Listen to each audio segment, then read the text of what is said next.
इस खबर के प्रायोजक हैं D real estate, Kailash Chand work वाला, smile up dental clinic.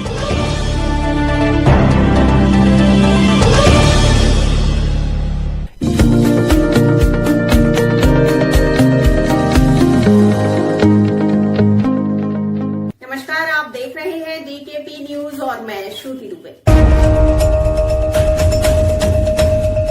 Shri Shyama Prasad Mukherjee स्मृति पखवाड़ा के अंतर्गत संस्मरण गोष्ठी का आयोजन चांदनी चौक जिला के सदर विधानसभा में किया गया, जिसमें मुख्य वक्ता सांसद बांसुरी स्वराज जी रही।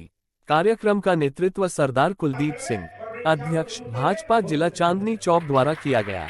जिला उपाध्यक्ष संजीव सभरवाल बब्बी इस कार्यक्रम के संयोजक रहे। जिला प्रभारी श्री श्याम शर्मा जी, जिला सह प्रभारी श्री आदित्य झा जी सहित तीनों जिला महामंत्री प्रवीण जैन राजाखारी, लता सोली जी, पूर्व मेयर जयप्रकाश जी और जिला से निगम पार्षद सभी मंडल अध्यक्ष और कई गणमान्य हस्तियां इस कार्यक्रम में शामिल हुई। नई दिल्ली से सांसद सुश्री बांसुरी स्वराज जी के साथ जिला पदाधिकारियों ने जिला अध्यक्ष जी के साथ एक पेड़ मां के नाम मुहिम में वृक्षारोपण भी किया और कार्यक्रम में आए हुए अतिथियों और भाजपा कार्यकर्ताओं का स्वागत भी किया और सभी ने आदरणीय डॉक्टर श्री श्यामा प्रसाद मुखर्जी को नमन करते हुए श्रद्धांजलि भी अर्पित की। और आए हुए अतिथियों ने क्या कुछ कहा, आइए सुनते हैं इस खबर में। माता की, भारत माता की।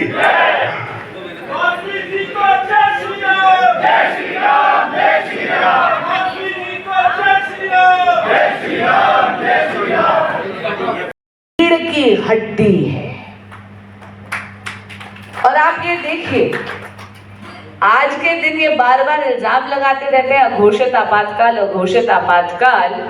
ये वो कहते हैं जिन्होंने भारत में लोकतंत्र की हत्या कर भारत के संविधान की बलि चढ़ाकर वाकई में आपातकाल लगाया था और 19 महीने तक हमारे नेताओं को और जनसंघ के एक एक नेता को और संघ परिवार के एक एक व्यक्ति को नजरबंद कर दिया था।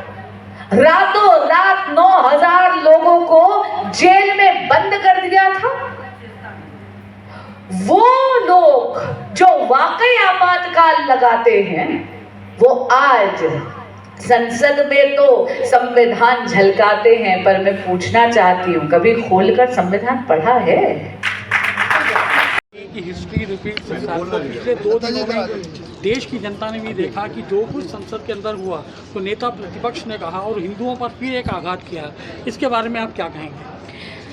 माननीय नेता प्रतिपक्ष श्री राहुल गांधी जी को क्षमा मांगनी चाहिए इस पूरे देश से, क्योंकि उन्होंने सनातन संस्कृति में विश्वास रखने वाले प्रत्येक भारतीय का अपमान करा है।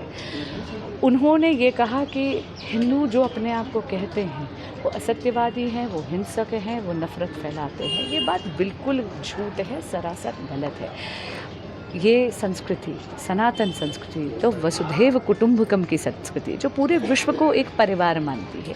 सनातन संस्कृति अंतरिक्ष से लेके पंच तत्वों से लेके प्रत्येक जीवात्मा की शांति की प्रार्थना करती है। लेकिन माननीय नेता प्रतिपक्ष श्री राहुल गांधी जो हैं वो तुष्टीकरण की राजनीति को प्रोत्साहित करते हैं और इसीलिए वो ऐसी अभद्र टिप्पणियां करते हैं। वो एक चुनावी हिंदू हैं जो जब चुनाव आता है तब उनको जनेऊ भी याद आ जाता है, रुद्राभिषेक भी याद आ जाता है। लेकिन उन्होंने जो संसद में कहा, ये उनकी असली सनातन विरोधी, हिंदू विरोधी, भारत विरोधी मानसिकता को परिलक्षित करता है। आपको याद होगा कि चुनाव में भी जब उनके घटक दल के साथी डीएमके ने सनातन संस्कृति पे बहुत ही अभद्र टिप्पणी करी थी और ये कहा था कि सनातन की तुलना बीमारियों से करके कहा था कि सनातन की जड़ें भारत से उखाड़ फेंकेंगे, तब भी कांग्रेस पार्टी और राहुल जी ने चुप्पी साधी थी। एक और बहुत हैरान करने वाली बात है, जब संसद आपातकाल के खिलाफ एक रेजोल्यूशन पास करने का प्रयास कर रहा था, तब भी जमकर और कांग्रेस पार्टी ने इसका विरोध करा। मैं कहना चाहूँगी कि उत्पात से इतिहास बदल नहीं जाता। आपातकाल में भारत के लोकतंत्र का कांग्रेस पार्टी के नेतृत्व ने, कांग्रेस पार्टी ने भारत के लोकतंत्र का गला घोटा था, संविधान का गला घोटा था। अब ये उसी संविधान को झलकाते ज़रूर हैं, लेकिन कभी भी उसको खोलकर पढ़कर उसके मूल्यों को आत्मसात नहीं करते।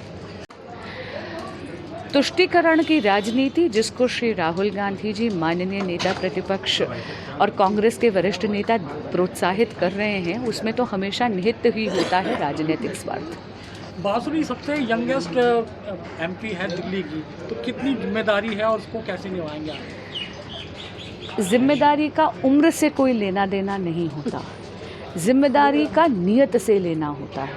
और अगर आप में काम करने की नियत है तो आप नियति भी बदल सकते हैं। मैं कृतज्ञ हूँ नई दिल्ली संसदीय क्षेत्र के देवतुल्य मतदाता के कि उन्होंने भाजपा का चयन करा, श्री नरेंद्र मोदी जी की जनकल्याणकारी योजनाओं में अगाध विश्वास दिखाया, उनके विकसित भारत के संकल्प को सिद्धि तक ले जाने के लिए मुझे उन्होंने ये जिम्मेदारी भेजी और यहाँ संसद तक भेजा है।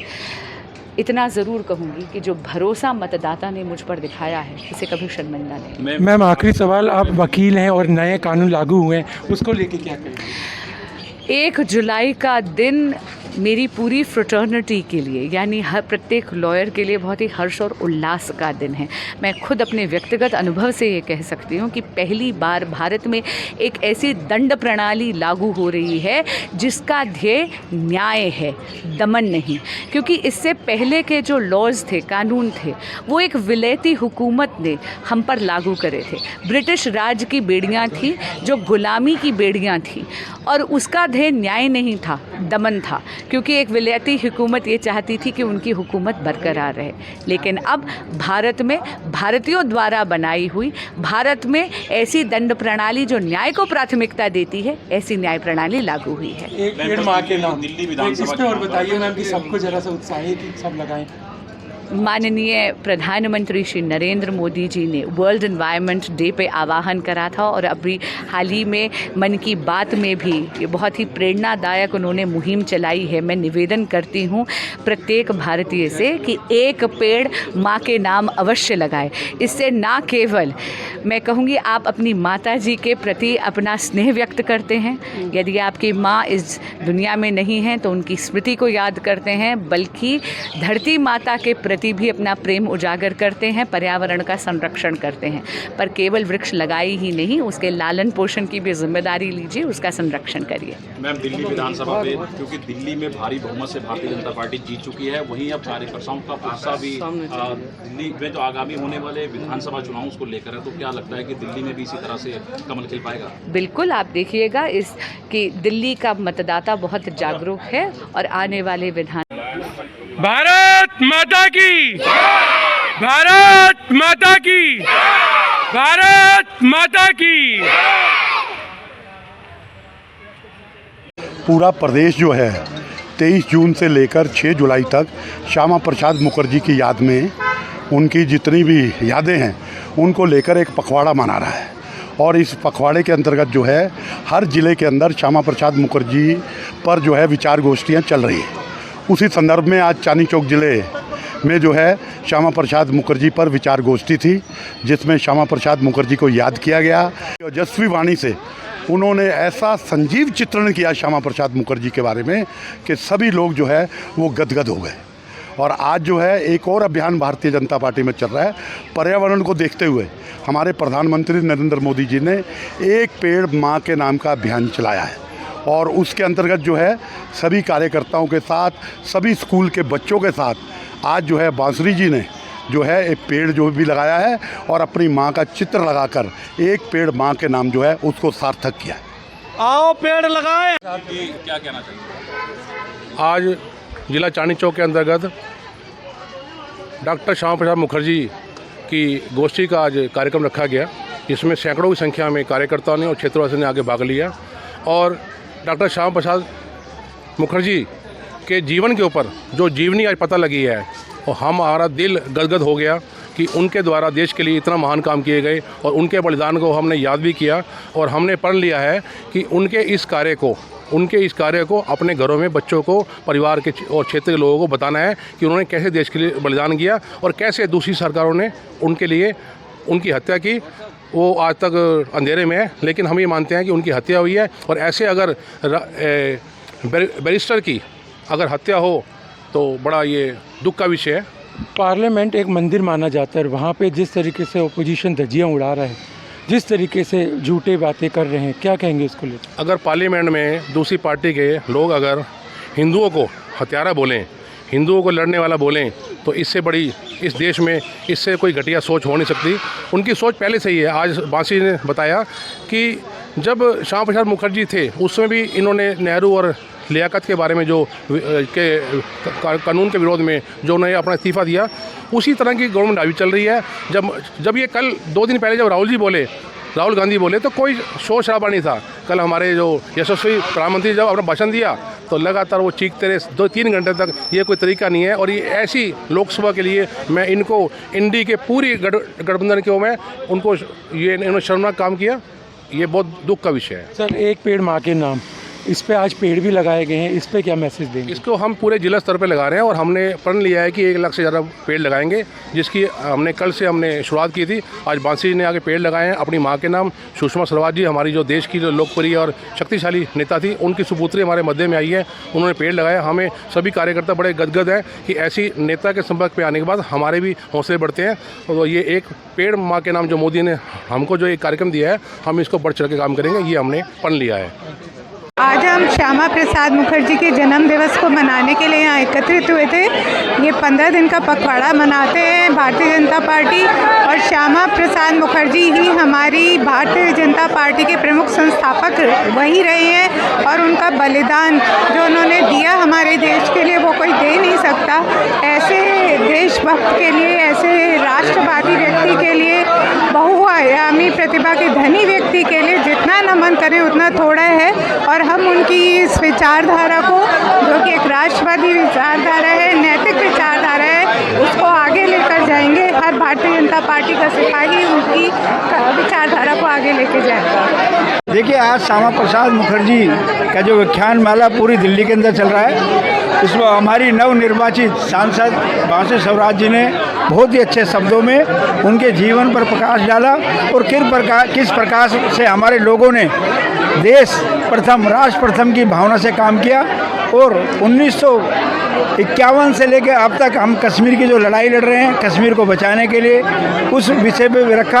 और श्यामा प्रसाद मुखर्जी हमारे लिए एक विचार रहे हैं, प्रेरणा के स्रोत रहे हैं। जन जन तक उनकी बात, उनका विचार जाना चाहिए, उसके लिए आज उन्होंने विषय रखा है। मैं उनको बधाई देना चाहता हूँ जिस प्रकार से उन्होंने संसद में भी अपनी बात रखी। मुझे लगता है आने वाले समय एक प्रखर वक्ता के रूप में वो देश की नेत्री बनेगी। एक पेड़ माँ के नाम, इसके लिए क्या कहेंगे? एक पेड़ माँ के नाम, पेड़ तो हमारी खुद ही माँ है।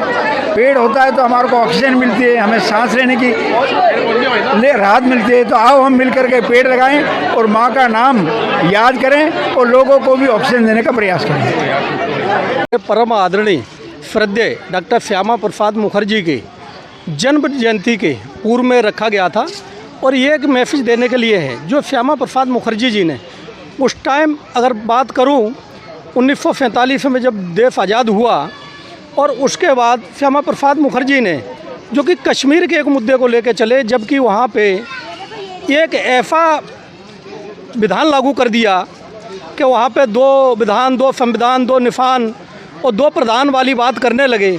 श्यामा मुखर्जी ने कहा कि श्यामा प्रसाद मुखर्जी जी के मन में एक था कि एक देश के अंदर एक विधान, एक संविधान, एक ही निशान चलेगा, दूसरा कोई चल नहीं सकता। उसके लिए उन्होंने लड़ाई लड़ी और अपने प्राणों की भी न्यौछावर करी। ऐसे हमारे परम आदरणीय श्रद्धेय डॉक्टर श्यामा प्रसाद मुखर्जी जी थे, और उस कार्य को आगे बढ़ाते हुए चाहे हमारे देश के पूर्व के प्रधानमंत्री आदरणीय अटल बिहारी वाजपेयी जी रहे हों, और उस कार्य को आगे बढ़ाते रहे हों। आज हमारे देश के प्रधानमंत्री जो कि श्री नरेंद्र मोदी जी ने करके भी दिखा दिया कि धारा 370 भी हटा दी और 35A को भी हटाया। मैं मानता हूं कि हमारे देश प्रेमियों, देश हित में कार्य करते हैं। क्या जी, श्री श्यामा प्रसाद मुखर्जी की जयंती मनाई जा रही है, पूरे एक वीक साप्ताहिक मनाया जा रहा है, क्या कहेंगे इसको लेके? किस तरीके से देखते हैं श्री श्यामा प्रसाद मुखर्जी को? देखिए, श्यामा प्रसाद मुखर्जी भारतीय जनता पार्टी के एक कार्यकर्ता के लिए आदर्श हैं, उनके प्रेरणा स्रोत हैं, और इसके निमित्त देश भर में उनकी जन्म जयंती के उपलक्ष्य में जगह जगह सेवा पखवाड़ा के रूप में ये पूरे सप्ताह कार्यक्रम चलेंगे। और इसके अंतर्गत आज गुलाबी बाग क्षेत्र में भी एक विचार गोष्ठी का आयोजन किया गया, जिसमें प्रमुख प्रवक्ता और नवनिर्वाचित सांसद बहन बांसुरी स्वराज जी भी उपस्थित हुई और उन्होंने आकर कार्यकर्ताओं को जो श्यामा प्रसाद मुखर्जी जी के जीवन से जुड़ी बातें बताई, वो सुनकर आज हम सभी कार्यकर्ताओं का मन भाव विभोर हो गया। और एक पहले ही श्यामा प्रसाद जी मुखर्जी के लिए हमारे मन में सम्मान था, लेकिन आज वो और दुगना हो गया। राजनीतिक बात करें तो जिस तरीके से राहुल गांधी जी का अभी पार्लियामेंट में बयान आया था, क्या कहेंगे हिंदुओं को लेके, किस तरीके से ठेस पहुंची? देखिए, बहुत ही निंदनीय बयान था। मैं कहूँगा इतने बड़े और इतनी पुरानी पार्टी के शीर्ष पद पर रहते हुए, नेता रहते हुए, और इस समय नेता विपक्ष की भी जिम्मेदारी राहुल जी को मिल गई है, ये बिल्कुल भी शोभा नहीं देता। बहुत ही घटिया बयान मैं कहूँगा, क्योंकि देश की, हमारे भारत देश की जो गंगा जमनी तहजीब है, उसको कहीं ना कहीं उन्होंने ठेस पहुंचाई है और समाज को उन्होंने तोड़ने का काम किया है। जैसा कि हम सभी जानते हैं कि हमारे प्रधानमंत्री आदरणीय श्री नरेंद्र मोदी जी सबका साथ, सबका विकास की राजनीति को लेकर जनता के बीच में हैं और इसी तर्ज पर वो राजनीति भी करते हैं और समाज सेवा भी करते हैं। और सबका साथ, सबका विकास का मतलब ही इसमें ये है कि समाज का किसी भी वर्ग का, छोटा हो, बड़ा हो, अमीर हो, गरीब हो, वो सबको एक श्रेणी में लेकर चलते हैं। वहीं इसके विपरीत अगर देखें तो राहुल गांधी ने समाज को बांटने का काम किया है, हिंदुओं को हिंसक बताते हैं। तो क्या अगर हिंदू हिंसक हैं तो दूसरी कम्युनिटी के लिए भी इन्होंने कोई वर्ड सोच रखे होंगे, आने वाले समय में उनके लिए भी कुछ बोल देंगे। तो ये बहुत ही मैं कहूँगा घटिया बयान था और इस तरह से किसी भी धर्म की भावना जो है उसको आहत करना किसी भी तरह से बिल्कुल भी उचित नहीं है। देखिए, राहुल गांधी जी का बयान, जैसा मैंने बताया कि बहुत ही घटिया बयान मैं कहूँगा इसको, और इसके लिए राहुल गांधी जी को पूरे हिंदू भाइयों से, पूरे हिंदू समाज से उनको माफ़ी मांगनी चाहिए। और इतना ही नहीं, अगर वो राजनीति की समझ रखते हैं तो उनको ये पता होना चाहिए कि इस तरह का बयान लोकतंत्र के मंदिर में यानी संसद भवन में किस तरह का मायने रखता है। तो ये बहुत ही निंदनीय है और राहुल गांधी जी से हम माफ़ी की मांग करते हैं, क्योंकि मैं अल्पसंख्यक समाज से हूँ, इसलिए हमारे देश का जो मुसलमान समाज है, मुस्लिम समाज है, अल्पसंख्यक समाज है, तो हम भी हिंदू भाइयों का अपमान बिल्कुल सहन नहीं करेंगे। और हम यही बात कहेंगे कि हिंदू भाइयों का अपमान नहीं सहेगा देश का मुसलमान। तो पूरी मुस्लिम समाज जो हमारा है पूरा, वो हिंदू भाइयों के साथ में खड़ा है और हम ये मांग करते हैं राहुल गांधी जी से कि वो जल्द से जल्द इस पर माफ़ी मांगे, अन्यथा इसी तरह से लगातार धरना प्रदर्शन जारी रहेगा।